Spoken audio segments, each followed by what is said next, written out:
don't you someday want to see a woman president of the United States of America? Well, are you ready for Hillary? Yes, all the way. Hillary Clinton, 2016. Are you ready for Hillary? Yes. You are? Yes. Okay, why are you ready for Hillary? So you're voting for the president based on sex?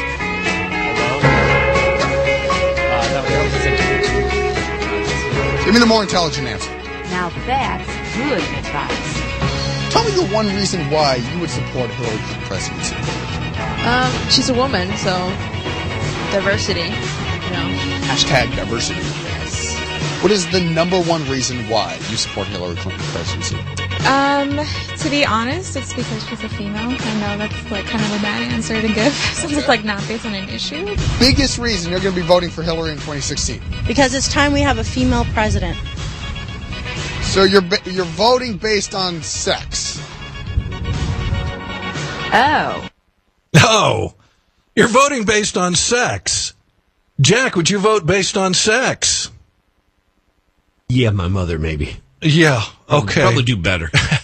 That little excerpt was Caleb Bonham of Campus Reform interviewing college students, of all things, on Hillary's run. All I can say is we've got some really stupid college students. These are the people that are the next generation that we're going to hand this country to. They should really be the most informed, and ironically, they really shouldn't be stupid. Do you know anybody with the dumb idea that it's time for a woman to be president just because she's a woman? Just like in 2008 when we said it was time for an African-American president, and you see where that got us. I mean, I am really sick of identity politics, and I hope you are too.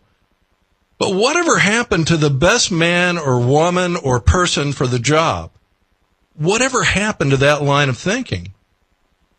And, you know, according to some of these genius college students and others, it's time for a woman to be president, and apparently any woman will do. And you know what any woman will do line of thinking gets you, Jack, don't you? You wind up going home with a 10 at 2 and waking up with a 2 at 10. Yeah, shaking your head. You've done that, haven't you? Hillary is at best a 2. And this rollout, I mean, this van, they call it the Scooby-Doo van. I don't know where they got that from. The van is black. It probably has bulletproof windows, and I doubt the windows go down at all. So she's at this Chipotle restaurant with Huma Abedin. You know why she calls herself Huma Abedin? No, you're shaking your head. Well, she's married to Anthony Weiner, the disgraced congressman, and if she kept Anthony's last name, she'd be Huma Weiner. That's right, Huma Weiner. Bada bing. Yeah, anyways, she was with Hillary in dark sunglasses, ordering this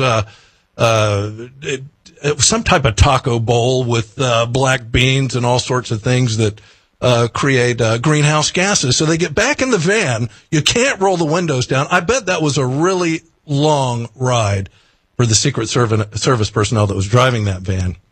Anyways, I'm sick of the oligarchy where the presidency seems to be handed back and forth between powerful families and elites in politics. I mean, can you imagine what George Washington would think about politics today? Can you even imagine?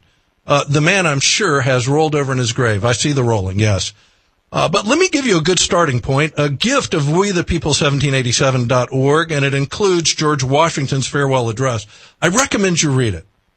And if you would like a copy, along with a copy of the Constitution, the Declaration of Independence, Patrick Henry's famous speech, the Call to Arms, and other documents that will not only juxtapose these frauds like Hillary Clinton against giants like George Washington, but will help you understand why this country is special and why we deserve a government of the people, by the people, and for the people.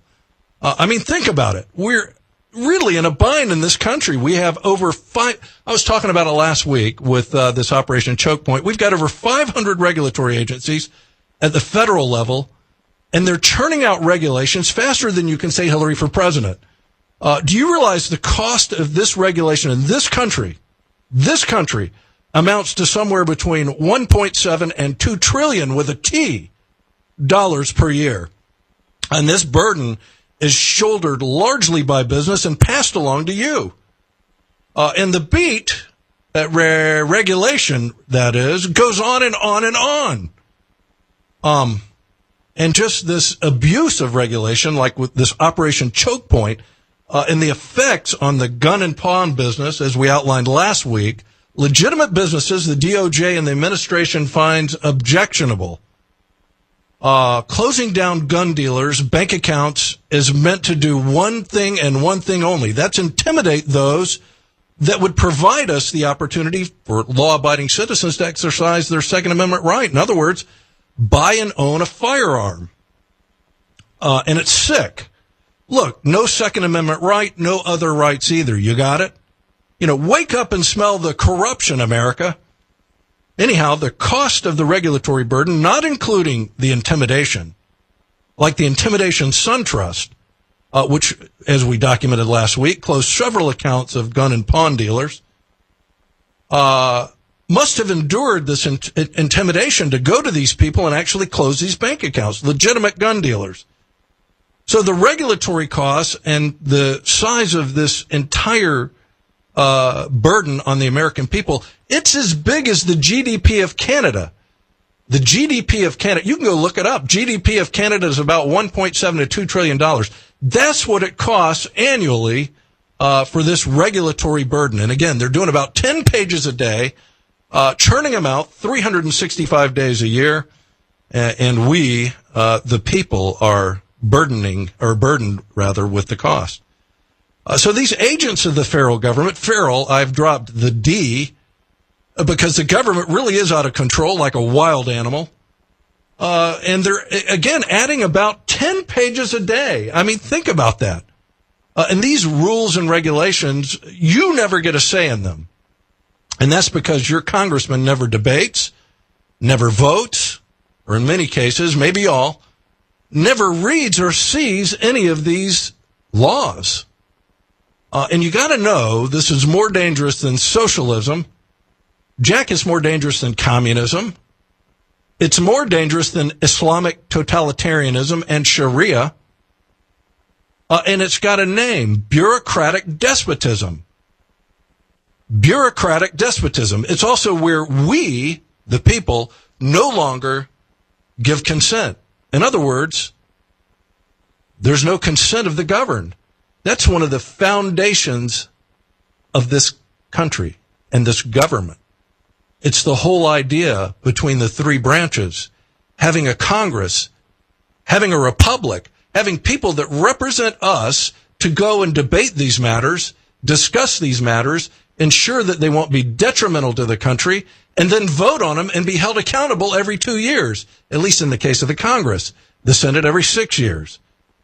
And think about it. If our Congress doesn't draft it, never debates it, never votes on it, or in many cases, and probably all, never sees it, and the president never signs it into law, then there is no consent of the governed, Jack. None.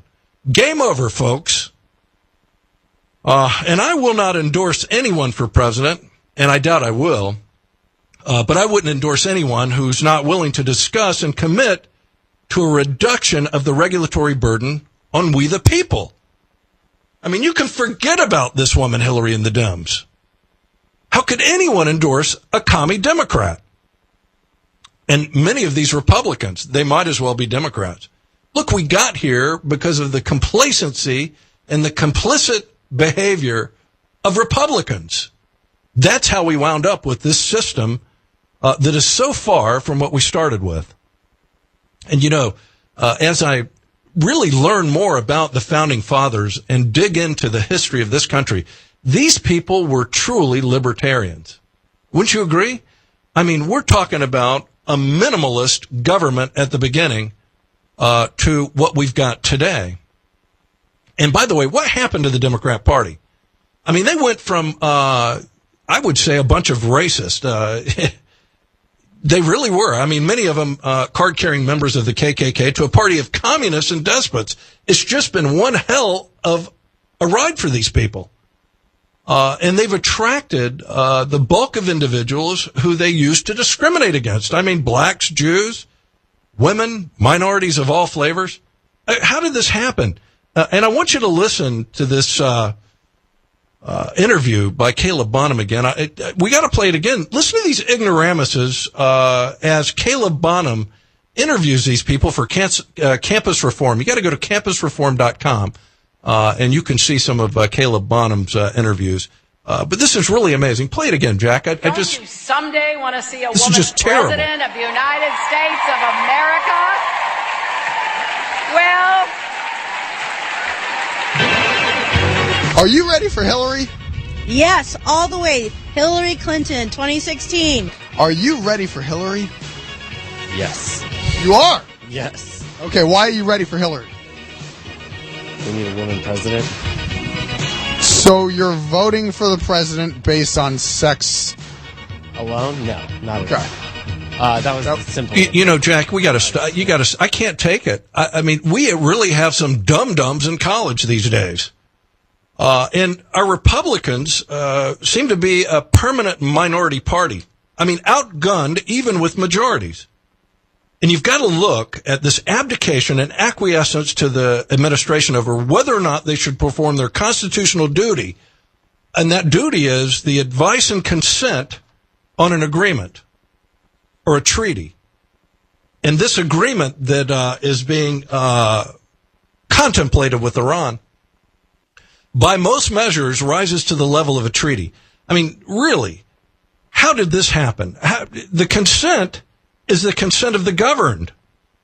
This is not just the consent of the Congress. This is where we, the people, can weigh in as to whether or not this should be signed as a treaty with the state of Iran.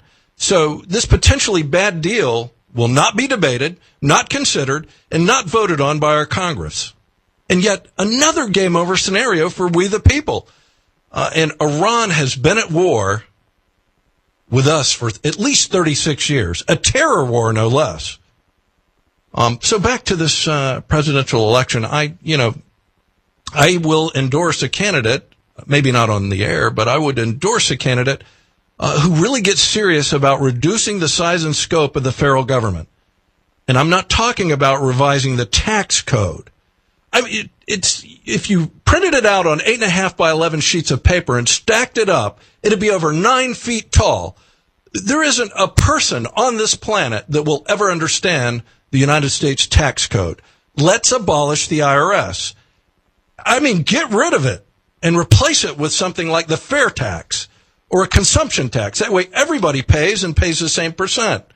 You know, drug dealers, criminals, illegals, hookers, they all pay.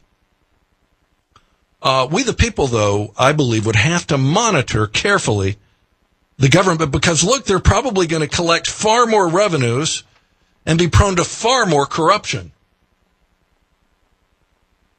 So we'd really have to involve ourselves in the process of government.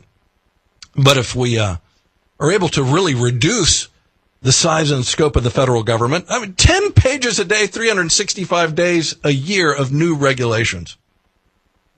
It's just insane. I'm having a Hillary moment. I've got gas. But think about this and how much more time, resources, and time for recreation, creativity. I mean, you fill in the blank. How much more time would we have of everything if we could reduce the regulatory burden, the bureaucratic despotism on all Americans? And this is inflicted regardless of race, creed, color, sex, national origin. I mean, you pick the identity. You pick the identity factor. Don't you believe it's time that we are free? And I mean really free. I want you to stay tuned. We've got a guest coming up. Jack, did you get our guest? No, what happened? Nothing. You got to call him again, man. Call him again. Well, if we can get our guest, he knows a thing or two about freedom, crime, and punishment, these burdens of excessive regulation, the targeting. I mean, this man's seen it all. Hey, pick up the phone and start dialing, dude. You're listening to Forrest Wilson, AM 600, FM 100.3, The Answer. I'll be right back. Let's return to We the People with Forrest Wilson. Once again, here's Forrest. You know, we've talked a lot about the presidential politics, but I wanted to get into something entirely different with my next guest. His name is Bernard Kerik. You might know the name. He's a 40th police commissioner of the city of New York, responsible for 55,000 civilian and uniformed personnel and a $3.2 billion budget with a B. Mr. Carrick shares the story of his fall from grace and the effects of his incarceration on his views of the American justice system in his new book, From Jailer to Jailed, My Journey from Correction and Police Commissioner to Inmate 84888-054. Bernard Carrick, welcome to The Resistance. How are you, sir? Thanks, Forrest. I'm good. You know, we could literally spin the show on your bio and your accomplishments, and you've had one hell of a ride. Yeah, I've been in the business, law enforcement, 35 years, and my career started as an MP in the Army. I was a cop, a correction officer. I've been a warden, a federal drug agent. I ran Rikers Island in the New York City jail system, which at the time was probably the most violent prison system in the country. We had about 133,000 inmate admissions per year, and we were averaging about 150 stabbings and slashings per month. I dropped inmate-on-inmate violence over a 6-year period by about 93%, and then I was appointed by the mayor, Mayor Giuliani, as police commissioner, and I took the police department over the next 18 months to a 15% reduction in crime, and then I was there for the attacks of September 11th. You know, Rikers was a really violent place, as you pointed out. What was the main thing that you did to reduce violence in that environment? Well, most importantly, we started holding the inmates accountable for their conduct. You know, you can't have 2 or 3 men hold a young man down on the ground, take a turkey bone, and carve their initials into his back, resulting in about 180 stitches, and then not prosecute those guys. And that's sort of what was happening. People were getting cut and slashed and stabbed and beat to a pulp, and the predators that were doing this were not being held accountable. We also put together a bunch of programs to get the weapons out of the facilities, and started holding staff accountable to do the job that they were sworn to do. And over the 6-year period I ran Rikers, we dropped violence by 93%. We dropped the overtime spending by 40 or 50, staff assaults by 40 or 50. We basically created an international model for efficiency, accountability, and safety from one of the worst systems in the country. That's just amazing. I can't imagine prison. I can't imagine Rikers Island. I can't imagine the violence that went on. Go ahead. It's keep in mind, there's 10 facilities on Rikers. There's 6 other jail facilities in the 5 boroughs, and when you're talking about 133,000 inmate admissions a year, it's a pretty active, aggressive place. Well, this chapter that you write about in your book really began in 2004, after 9/11, when President Bush nominated you as Secretary of the U.S. Department of Homeland Security. 1 week later, you withdrew your name from consideration after admitting that you failed to pay payroll tax for your children's nanny. Right. What happened next? Well, that created an avalanche of, negative press, scrutiny. The state, the Bronx District Attorney's Office came in and started looking at apartment renovations I had, that I had paid for. They said I didn't pay enough. They conducted an 18-month long grand jury investigation that basically resulted in the findings that it was an ethics violation, and I had to pay a fine and penalties, which was in total about $220,000. I was told by the Bronx, by my attorney as well, that that was it with regard to the investigations, and I paid the fine, and I thought at that point I'd be moving on with my life, only to find out that 6 or 8 weeks later, the federal government came in and then targeted me basically for the same exact thing that was just resolved in the Bronx court. So then I went through another 18 months of inquiries, federal investigation, grand jury, and to make a long story short, I ultimately pled guilty in November 2009 to 8 felony counts that involved my apartment renovations and my nanny for my children. Did you commit a crime? I mean, was there an issue with these renovations, or was there an issue? Because, you get somebody working in your home, you don't have to withhold taxes. They can be an independent contractor, can't they? Well, listen, the reality is there isn't one thing that I was charged with, not one, that couldn't have been handled ethically or civilly. In fact, the renovation issue had already been handled by the state court. The reality is, if a prosecutor wants to make something a criminal conduct, they can do it. There's that old saying, they can indict a ham sandwich. Well, there's a reason they have that saying, and it's pretty true. You give me a stack of subpoenas, give me the power, and give me the ability to scrutinize anyone. I mean anyone. I don't care how good you would think your attorneys are, or your accountant is, or how squeaky clean you think you are. You give me that power and scrutiny ability, and I will indict you. And there's nothing you can do about it. There's no way to stop it. And then to fight the American criminal justice system, when that indictment says United States of America versus, that's not a joke. It's the entire United States of America. It's their money. It's their agencies. It's every and any prosecutor they deem necessary. And you cannot, as a normal citizen. Mr. Carrick, we got to take a quick break. Can you stay through the break? I want to continue with our conversation. We're talking with Bernard Carrick, the 40th Police Commissioner of the City of New York. We'll be right back. And weather. Let's return to We the People with Forrest Wilson. Once again, here's Forrest. And we're back with Bernard Carrick, the 40th Police Commissioner of the City of New York, Rudy Giuliani's right-hand man, the police commissioner during 9/11. In his new book, From Jailer to Jail, My Journey from Correction and Police Commissioner to Inmate 84888-054. Mr. Carrick, I'm riveted by your story. In fact, I really didn't understand what happened to you following this. But when you say that they can indict a ham sandwich, these investigations took place over a period of time. What went through your mind when the federal government shows up and says, we're going to investigate these allegations? Well, look, the reality is it's pretty much a fight for your life.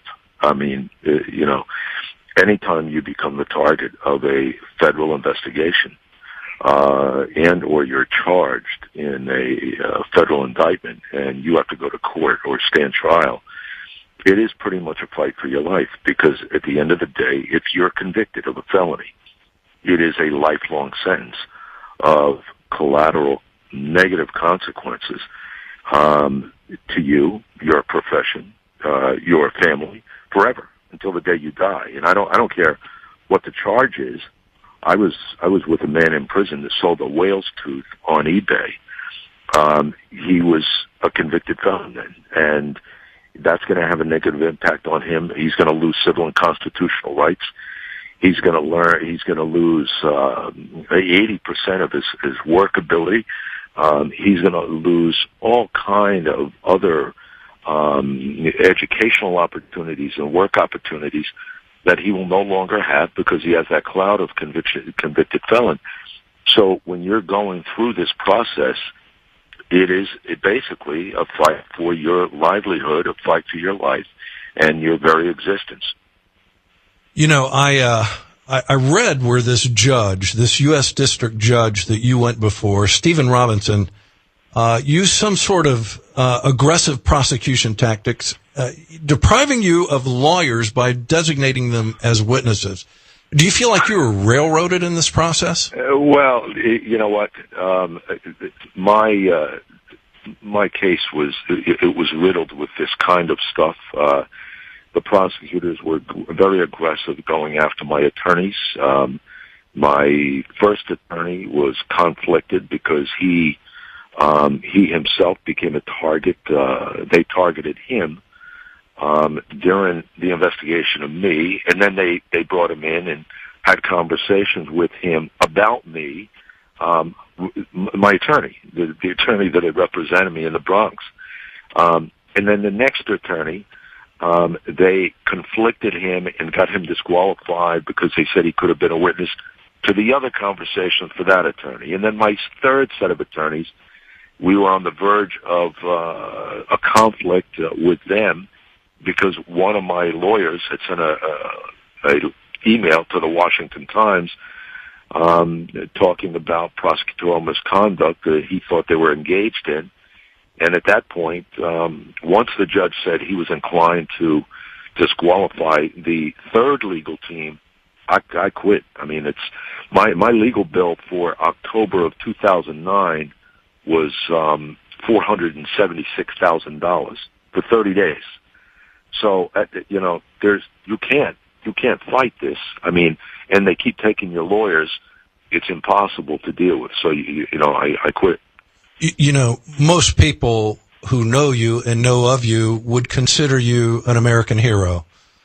You probably experienced some of the most horrific experiences anyone in police or in a police force would ever have to endure during 9/11. And I find this shocking that they would railroad you over these. They could have been issues. They could have not been issues. Like you said, they could have been handled civilly.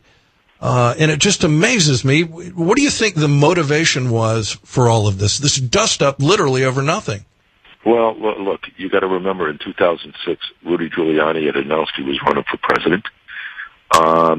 It was a big political issue in New York City. He was actually the front runner in front of Barack Obama at the time.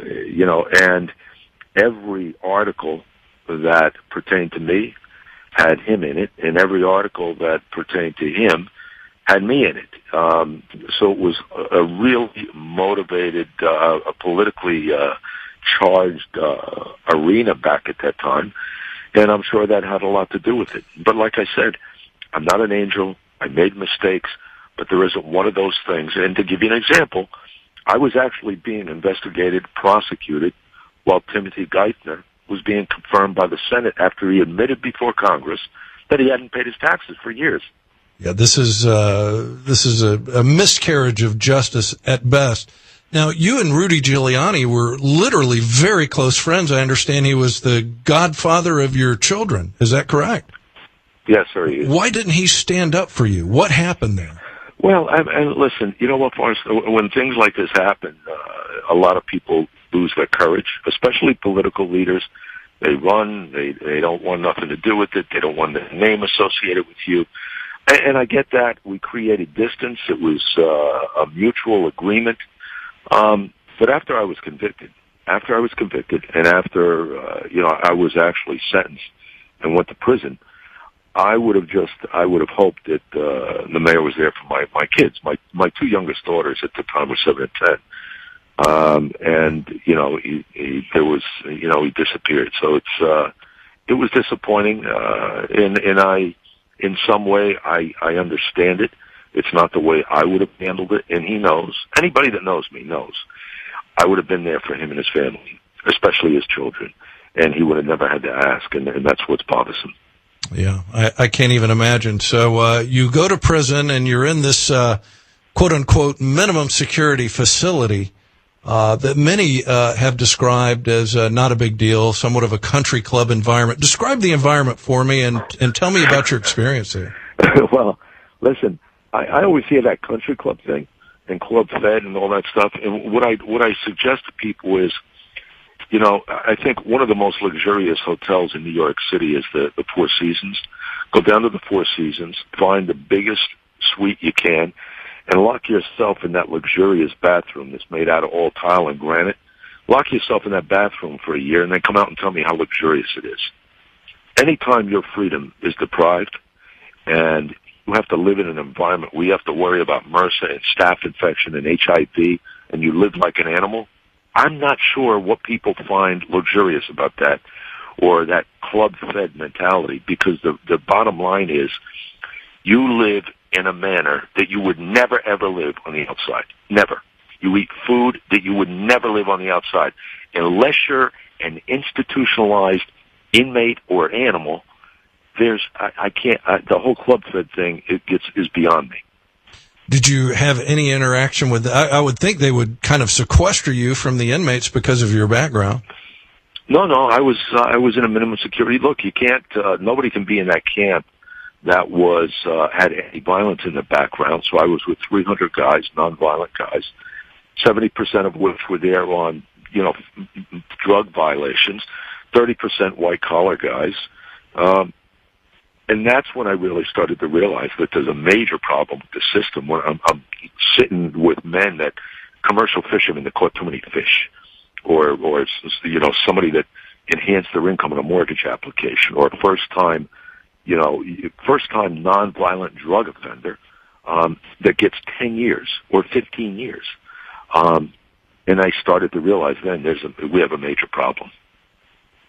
There's this regulatory environment, Mr. Carrick, that exists. There's over 500 federal agencies. In Florida, there are 50 at the state level. There's 500 federal regulatory agencies in the federal government. Is that part of the problem? I mean, we've got this massive... You know what, Forrest? You just hit it right on the head. That is a part of the problem. And here is the issue. Those regulatory agencies, if they handled their things from a regulatory perspective, and you were that commercial fisherman I mentioned, if that guy, if his license was suspended, if took his fish, if they fined him, okay, that's fine. I get it. They hold him accountable. He pays for his mistake. But that's not what we do. Those regulatory agencies come in, they hammer him, and then the federal government comes in, and they charge him criminally for the same thing. And now what happens is, now he's lost his boat. The 6 people on the boat lost their jobs. His wife lost her job. He goes to prison. He gets out of prison, and the only thing he's ever done for 40 years, he can no longer do for the rest of his life because it's regulated by the U.S. government, and he's now a convicted felon. It makes absolutely no sense. And it continues every single day of the year, 365 days. It's amazing. Thousands upon thousands of people are in prison for those kinds of issues. After the war in Iraq, you were tapped to go over there and do what? Well, not after. After the fall of Baghdad, I went to Iraq as the interim minister of Interior, basically to reconstitute the Interior Ministry and to appoint and stand up the ministry and appoint the first Iraqi post-Saddam minister. And I was there for about 4 months, and I did that. And then I came back to the States. After I was nominated by President Bush and I withdrew, then I worked for the King of Jordan from 2005 to 2009. So you've got some knowledge of what Iraq needed and what was going on over there at the time. Talk about your feelings on what this administration has done, pulling out of Iraq and basically leaving it to terrorist groups such as ISIS. Well, I think the pullout, anytime you gain an area, it's no different than when we did crime prevention, surges in Upper Manhattan at the height of the crime peak in New York City. We would go in and saturate an area with police, clean up the area, and then we'd leave a contingent of the police force there to make sure that the bad guys, the drug dealers, the predators, they didn't come back into the area. But it's no different than you had to do in Iraq or Afghanistan or some of these other places we've been. We continue to go in. After General Petraeus was involved in the surge, and we really had an advantage in Iraq, we then pulled out. And I think that was a major problem for us. And now, here we are 14 years after September 11th. The one thing that I think we're missing the ball on right now, especially, we've begged the Arab nations and the Gulf states to get involved in this fight against radical Islam and against that movement. We now have the King of Jordan, who is dead against that radical Islamic movement. We have President El-Sisi of Egypt, who is a warrior, who is their former military commander, who is anti-radical Islam.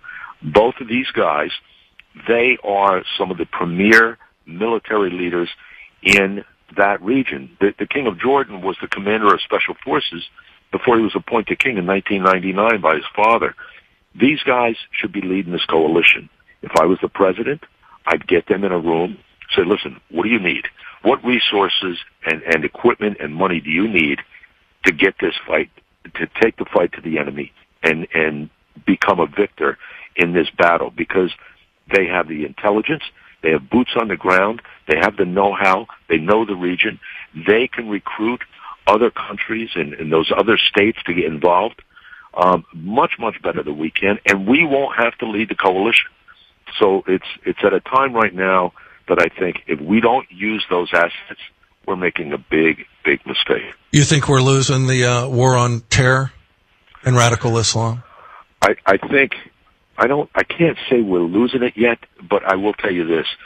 The threats of radical Islam and the enhancements in the growth of the threat against us